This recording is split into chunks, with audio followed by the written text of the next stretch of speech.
Salam sejahtera, jumpa kembali dalam pembelajaran pendidikan agama Katolik dan budi pekerti di kelas 11 SMA SMK. Kali ini kita akan mendalami topik gereja sebagai persekutuan terbuka. Gereja sebagai persekutuan yang terbuka. Adapun subtopik yang akan kita dalami dalam pertemuan kali ini, yaitu yang pertama, gereja model institusional piramidal dan gereja model persekutuan umat. Kemudian yang kedua, gereja sebagai persekutuan yang terbuka. Kita belajar dari Kisah Para Rasul bab 4 ayat 32 sampai 37 tentang cara hidup jemaat yang pertama. Kemudian ketiga, kita akan melihat konsekuensi gereja sebagai persekutuan yang terbuka, yang kemudian menuntut gereja perlu bekerja sama dengan siapa saja yang berkehendak baik demi mewujudkan keadilan, kedamaian, dan kesejahteraan. Mari kita mengawali pertemuan kali ini dengan berdoa. Dalam nama Bapa dan Putra dan Roh Kudus. Amin. Ya Bapa yang Maha Baik, siramilah kami dengan rahmat-Mu, agar melalui gereja-Mu terbentuk persekutuan cinta kasih sejati, sebagaimana yang telah diteladankan Yesus Kristus Putra-Mu kepada kami. Bantulah kami, agar melalui perjumpaan ini kami semakin memahami dan menghayati persekutuan sebagai anggota gereja dan semakin terlibat aktif dalam masyarakat. Engkau yang hidup dan berkuasa, kini dan sepanjang masa. Amin. Dalam nama Bapa dan Putra dan Roh Kudus. Amin. Selanjutnya kita melihat gambaran gereja. Tadi ada dua gambaran gereja. Yang pertama kita lihat gereja model institusional piramidal.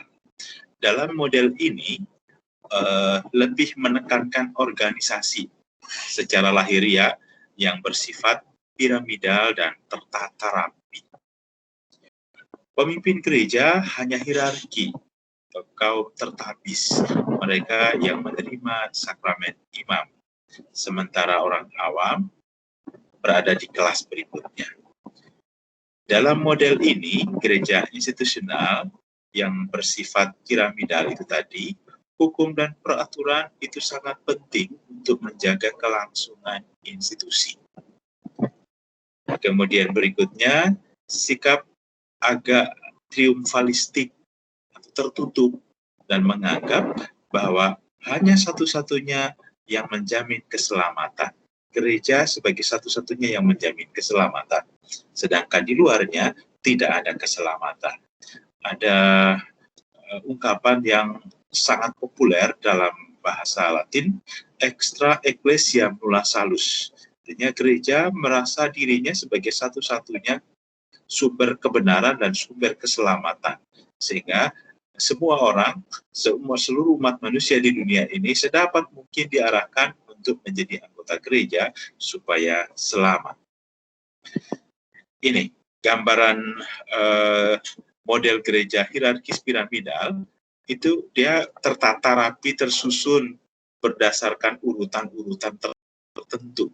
Yang paling atas di situ ada paus, kemudian di bawahnya ada uskup-uskup, di bawah uskup-uskup itu ada para imam, lalu di bawahnya lagi kaum biarawan-biarawati, lalu umat Allah awam seperti kita ini ada di kelompok paling bawah. Ini model gereja institusional yang bersifat berbentuk hierarkis piramidal. Gambaran yang kedua, kita lihat gereja sebagai persekutuan umat.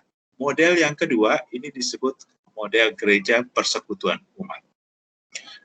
Dalam model ini, hidup umat beriman itu berada dalam persekutuan iman, harapan, dan cinta kasih.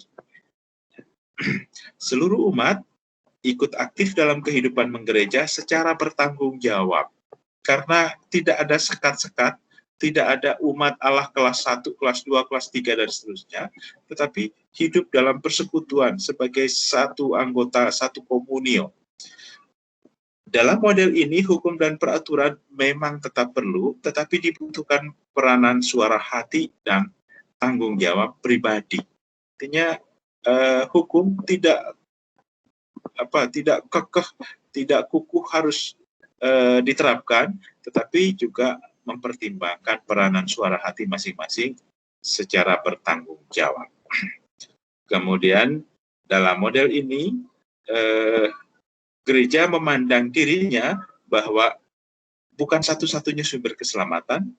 Di luar sana, artinya orang yang tidak tergabung dalam gereja Katolik, itu juga ada benih-benih keselamatan. Maka diperlukan sikap, dialog, kerjasama, dan terbuka dengan semua yang berkehendak baik. Itu model gereja sebagai persekutuan umat. Model gereja persekutuan umat bisa digambarkan seperti ini. Artinya posisi imam, biarawan, biarawati, dan kaum awam itu bisa berada dalam satu lingkaran yang sama. Tidak ada yang di atas, tidak ada yang di bawah. Ya, semua memandang dirinya sebagai satu persekutuan, sebagai komunion, sebagai umat Allah. Selanjutnya, mari kita belajar dari kitab suci, cara hidup jemaat yang perdana. Dalam Kisah Para Rasul bab 4 ayat 32 sampai dengan 37 dikisahkan tentang bagaimana umat perdana, jemaat perdana menjalani hidup yang sungguh luar biasa. Di situ dikatakan mereka sehati dan sejiwa, sehati dan sejiwa. Apa yang dirasakan seseorang itu juga dirasakan oleh yang lainnya. Ada yang bergembira, yang lain ikut bergembira. Ada yang bersedih, yang lain ikut menanggung penderitaan dan kesedihan itu. Karena mereka sungguh-sungguh sehati dan sejiwa. Jemaat perdana itu juga senantiasa berkumpul, memecah roti, dan berdoa bersama. Mereka saling membantu satu sama lain. Ya. Lalu dalam kesatuan dan persekutuan itu tak lupa mereka senantiasa memuji Allah. Ini cara hidup yang luar biasa yang diterapkan oleh jemaat perdana. Kemudian juga hal lain yang juga dipertahankan baik dalam gereja perdana, yaitu bertekun dalam pengajaran para rasul. Jemaat perdana sungguh yakin dan percaya bahwa para rasul memang dipilih dan dipersiapkan secara khusus oleh Yesus untuk meneruskan ajarannya. Maka mendengarkan ajaran para rasul itu sebagai sebuah kewajiban. Maka mereka bertekun di dalam pengajaran rasul-rasul itu. Selanjutnya mari coba kita belajar juga dari ajaran gereja, khususnya Gaudium et Spes. Di artikel pertama dari dokumen ini mengisahkan tentang bagaimana gereja terlibat dalam tata dunia.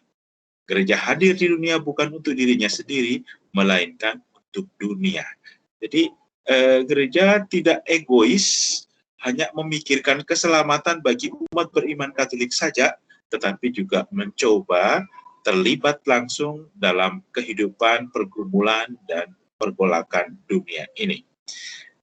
Di kalimat-kalimat awal dari dokumen ini tertulis seperti ini: kegembiraan dan harapan, duka dan kecemasan murid dunia dewasa ini juga merupakan kegembiraan dan harapan, duka dan kecemasan dari murid-murid Kristus juga.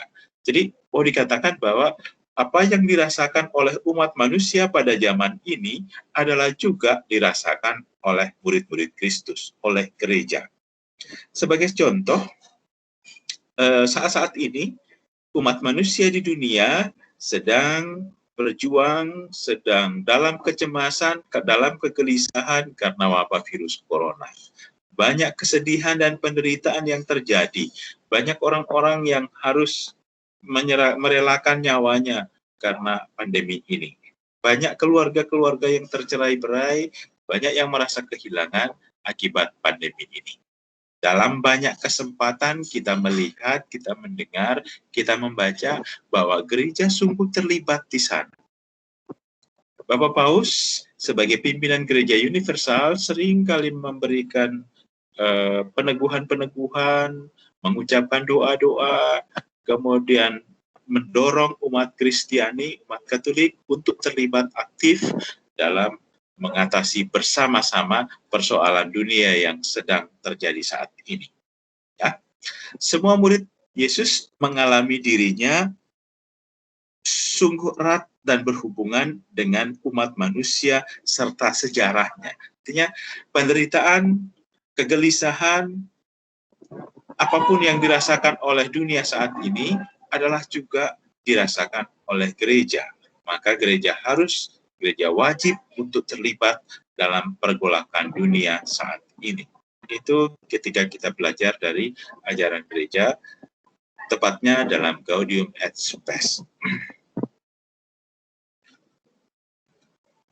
Konsekuensi gereja sebagai persekutuan yang terbuka. Kalau dikatakan persekutuan yang terbuka, artinya tidak merupakan sebuah kelompok yang eksklusif, sebuah kelompok yang hanya memikirkan dirinya sendiri, tetapi sebuah kelompok, sebuah lembaga, sebuah institusi yang terbuka, ya, sebuah lembaga keagamaan yang terbuka.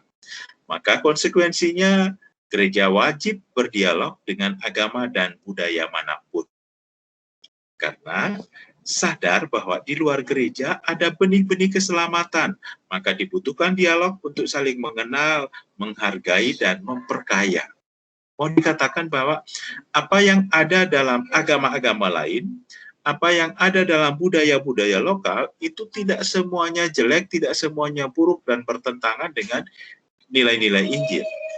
Ada hal-hal baik yang juga bisa kita timbah dari cara hidup kelompok-kelompok keagamaan lain atau budaya-budaya lain untuk memperkaya hidup beriman kita. Sebagai contoh, beberapa waktu yang lalu kita pernah mendengar seorang ibu di wilayah Sumatera Utara itu dihadapkan ke polisi lalu kemudian dijatuhi hukuman karena menegur suara toa dari masjid yang terlalu keras. Kebetulan saya juga tinggal dekat dengan masjid.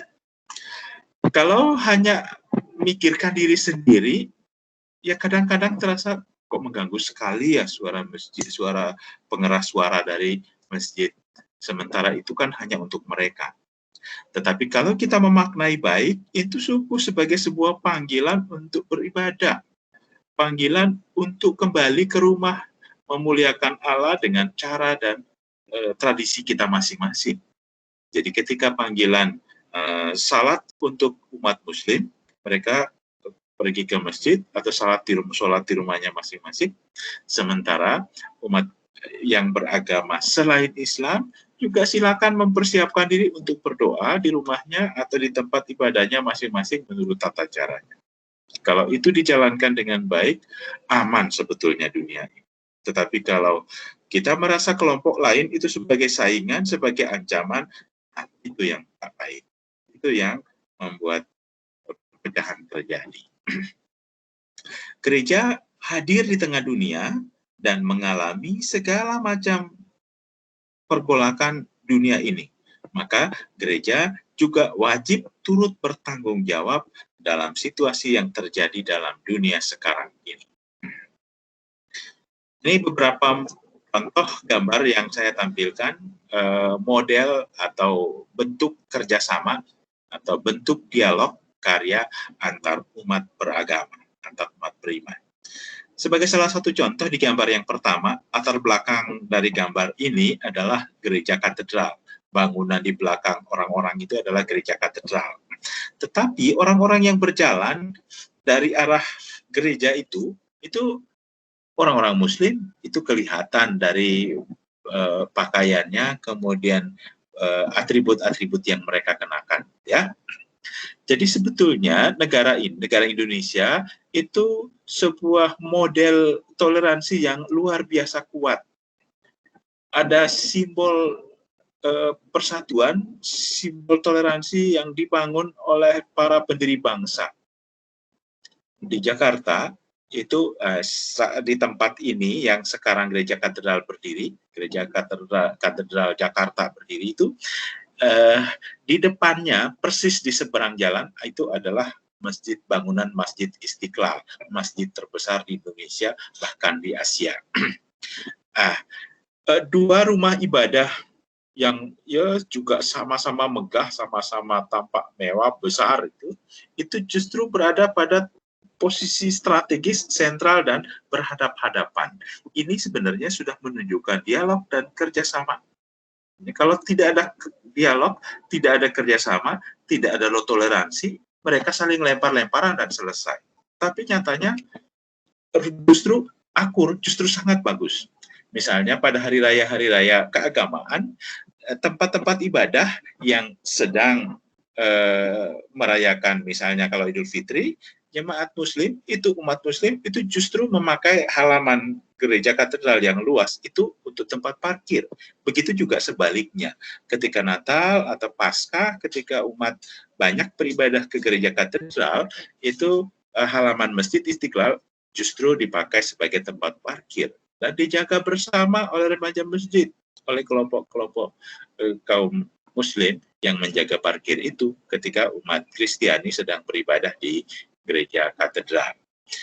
Dalam pemerintahan sekarang ini, Presiden Jokowi dengan kabinetnya, dengan para menterinya, itu membangun sebuah terowongan yang menghubungkan gereja katedral dengan Masjid Istiqlal. Ini simbol dari toleransi luar biasa, membangun atau menjalin hubungan antar dua agama di Indonesia. Kemudian di gambar yang lain itu kelihatan ada tokoh-tokoh agama, di bawahnya itu ada perayaan semacam perayaan Imlek gitu ya, ada sekian banyak lampion, tapi juga umat beragama lain ada juga di situ. Atau dalam hal yang lebih konkret itu bisa kelihatan di gambar bawah, di bawah gambar katedral itu ada sekelompok orang, dan di situ tidak mandang dari mana asalnya, apa agamanya, apa sukunya gitu ya, tapi mereka bekerja sama membersihkan selokan, membersihkan parit. Nah, karya yang mereka kerjakan itu kan berhasil berguna baik untuk keselamatan, kebersihan, kesehatan, dan kenyamanan warga pada umumnya. Jadi kalau bentuk-bentuk dialog seperti ini sungguh dikembangkan, sebenarnya Indonesia ini menjadi sangat indah, sangat nyaman, sangat damai untuk ditinggali bersama. Itu beberapa model, beberapa bentuk dialog, beberapa bentuk kerjasama dalam bentuk karya sehari-hari yang ada di Indonesia.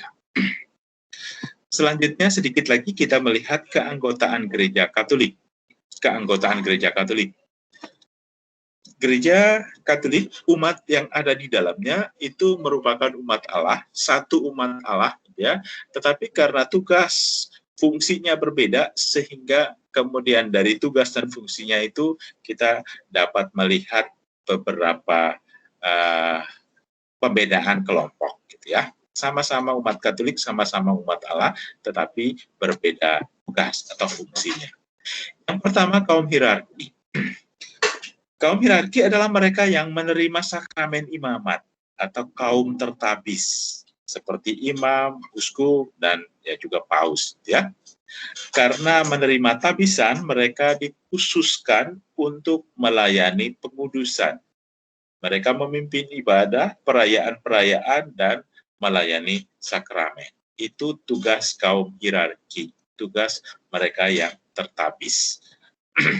Perayaan-perayaan pengudusan itu berpusat pada Kristus, dilayani oleh para imam, oleh kaum tertabis. Selain itu, mereka juga bertugas untuk mengajar umat beriman. Ya, karena memang mereka dipersiapkan secara khusus untuk mengambil tugas dan tanggung jawab itu, maka mereka setelah menerima sakramen imamat, kemudian menjalankan tugasnya sebagai gembala, sebagai pemimpin, tapi juga sebagai pelayan, sebagai pengajar, ya, sebagai menghadirkan Kristus dalam perayaan-perayaan liturgi. Itu kelompok yang pertama, disebut kaum hierarki, mereka yang menerima sakramen imamat. Atau yang ada di sekitar kita atau di paroki-paroki kita itu ada pastor-pastor, ya, ada imam-imam. Itu kaum hierarki. Kelompok yang kedua adalah biarawan-biarawati yang di sekitar kita Mungkin kalian pernah ketemu, ya pasti pernah ketemu ini para suster dan bruder. Mereka tidak menerima tabisan, tetapi mereka menerima kaul dan membaktikan hidupnya untuk gereja dan masyarakat dan umat manusia. Menurut nasihat Injil, mereka kemudian menerima 3 kaul. Secara khusus, materi ini akan lebih kita dalami di kelas 12 nanti, ya. Salah satu topik yang akan dibicarakan di kelas 12 yaitu panggilan hidup membiara. Lalu yang ketiga, kelompok yang ketiga adalah kaum awam. Semua umat beriman yang sudah dibaptis dan hidup dalam tata dunia. Artinya, dengan berbagai profesi, dengan berbagai macam pekerjaan, tugas dan fungsinya sehari-hari, ya, turut memberi warna dalam kehidupan umat beriman. Kebetulan gambar yang saya tampilkan kali ini itu dalam suasana perayaan, ya. Maka kaum awam yang di atas itu dengan berbagai budaya, gitu ya, mengantar persembahan pada perayaan Ekaristi. Kemudian yang di bawah itu ada pelajar, ya, siswa-siswi yang bertugas melayani KOR pada perayaan Ekaristi. Itu ketiga kelompok umat beriman. Sama martabatnya di hadapan Allah, tetapi berbeda fungsi dan tugasnya. Berbeda fungsi atau tugasnya. Yaitu yang pertama tadi, hierarki, kemudian biarawan-biarawati, dan kaum awam. Hierarki tugasnya adalah pengudusan dan pengajaran, memimpin liturgi dan sakramen-sakramen. Kemudian yang kedua, kelompok biarawan-biarawati itu tugasnya adalah juga sebagian mengajar, berpastoral, tapi juga terlibat dalam kehidupan rohani, religius, ya, mendoakan umat beriman, kemudian mengajar, atau aksi-aksi sosial. Maka yayasan-yayasan rumah sakit, yayasan-yayasan pendidikan, itu dalam gereja Katolik seringkali banyak yang dikelola oleh mereka, bruder dan suster. Lalu yang ketiga adalah kaum awam, seperti kita ini yang terlibat dalam tata dunia. Kaum awam dengan berbagai profesinya itu juga tetap berperan dan terlibat aktif dalam kehidupan membangun gereja dan dunia. Untuk kali ini, pertemuan kali ini materinya cukup sekian. Ada 2 pertanyaan saja yang nanti akan disusunkan melalui Google Form. Demikian untuk pertemuan kita hari ini. Terima kasih. Mari kita akhiri dengan tanda kemenangan Kristus dalam nama Bapa dan Putra dan Roh Kudus. Amin.